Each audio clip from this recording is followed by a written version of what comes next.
ตา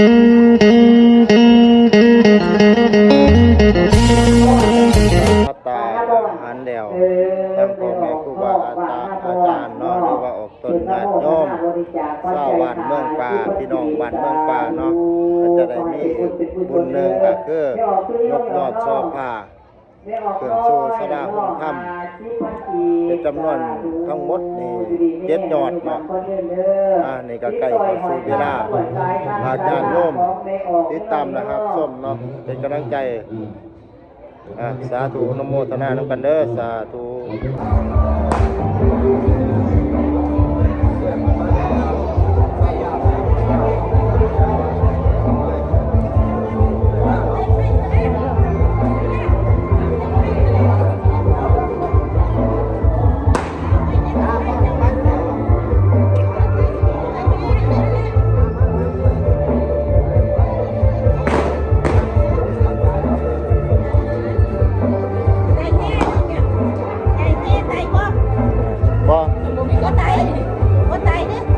ใต้ก็ได้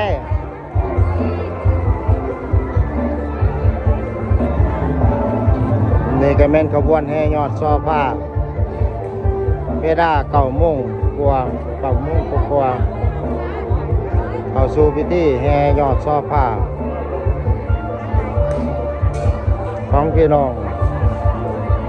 บ้านเมืองป่าง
แรกที่จะได้ยกขึ้นก็คือยอดศรัทธายอดที่7เนาะไล่แต่ปลายมาหาต้นยอดที่1สิขึ้นน้ำหลังเป็นยอดใหญ่ยอดกกยอดเดาเนาะสิได้ขึ้นน้ำหลัง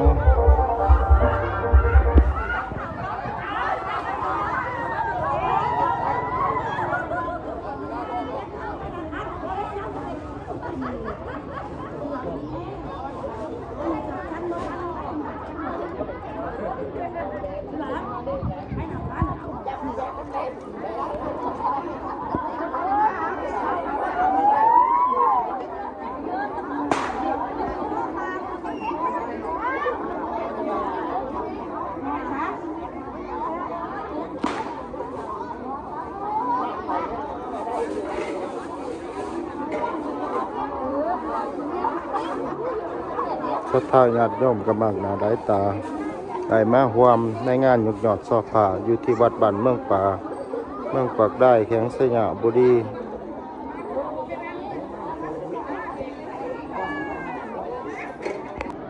ตอนนี้ญาติโยมก็นั่งต่อยอดหรือว่าปอนปัจจัยใส่ถุงยอดซอผ้า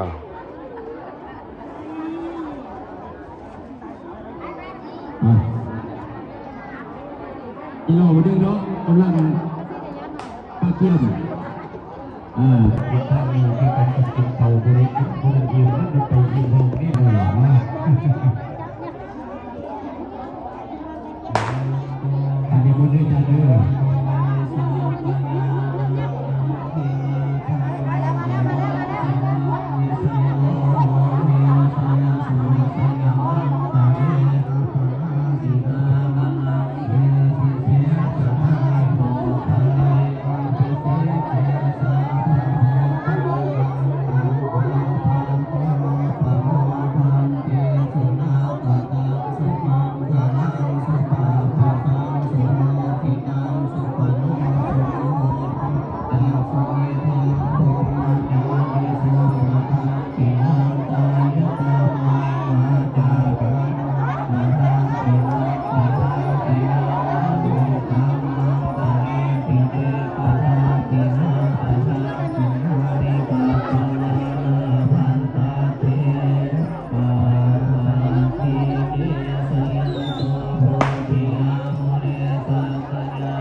อันไหนมาในปอนหงเนาะมาเด็กปอนหงน้ำทั้งสัทธาซีไอ้น้องเนาะลูกหลานชาวบ้านเมืองป่าปอนหงเนอะปอนหงเนาะ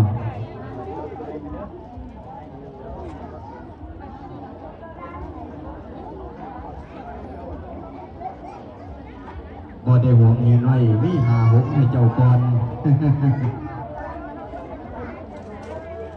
ก่อนหาหงมาดิพกผมเหรอโอ้พกผมยอดที่2ขึ้นแล้วสาธุอนโมทนานำกันเด้อญาติโยมเพราะว่าสิพังดาวหรือพังไทยเพราะว่าสิเป็นต่างประเทศเนาะเห็นคลิปนี้ก็ขออนุโมทนาสาธุบุญนำกันเด้อ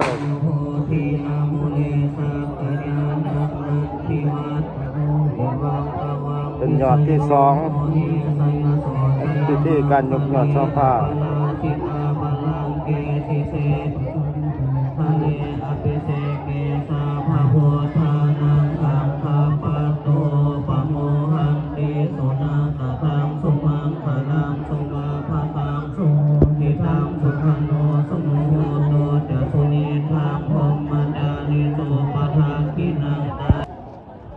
เกี่ยมยอดที่สามกำลังสิเกี่ยมนั่งเกี่ยมยอดที่สามเนาะทั้งเบอร์ทั้งมวนกับแม่น7 ยอดเด้อญาติโยมยอดที่สามกำลังสิกาเกี่ยมขึ้นสถานญาติโยมก็นั่งปอนธงต่อยอดซอผ้าปอนปัจจุปัจจัยต่อยอดต่อโศกต่อไส้ต่อดวงชะตาเป็นว่าต่อยอดซอผ้าผู้ใดยังมีเงินมีกำไรเพิ่นก็มาป้อนผู้ใดที่ป้อนมาป้อนเด้อผู้อยู่ทั้งเทิงก็สิฮ้อนแดดอ่ะปัดนี้ป้อนกันแล้ว